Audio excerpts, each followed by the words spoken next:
নাগরিকত্ব দিয়ে দাও।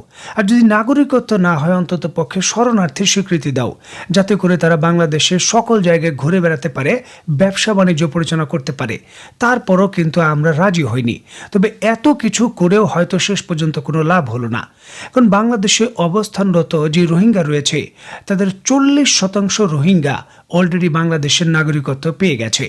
বাংলাদেশের নাগরিকত্বের যত কাগজপত্র রয়েছে তাদের হাতে চলে গেছে, এমনটাই কিন্তু নিশ্চিত করছে বাংলাদেশের সংবাদ মাধ্যম। অত্যন্ত গুরুত্বপূর্ণ এই ইস্যুটিকে কেন্দ্র করে স্ক্রিনে নিশ্চয়ই আপনারা দেখতে পাচ্ছেন বাংলাদেশের একেবারে প্রথম সারির সংবাদ মাধ্যম দেশ রূপান্তর একটা সম্পাদকীয় রিপোর্ট প্রকাশ করেছে। নিশ্চয়ই দেখতে পাচ্ছেন গত বছরের জানুয়ারির 18 তারিখের রিপোর্ট। সেই রিপোর্টে দেশ রূপান্তর দাবি করছে যে বাংলাদেশের যে রোহিঙ্গারা অবস্থান করছেন তার 40% হাতে অলরেডি কিন্তু এনআইডি কার্ড পৌঁছে গেছে, যেটা বাংলাদেশের নাগরিকত্বের বড় প্রমাণ যে তারা বাংলাদেশের নাগরিক হয়ে গেছে।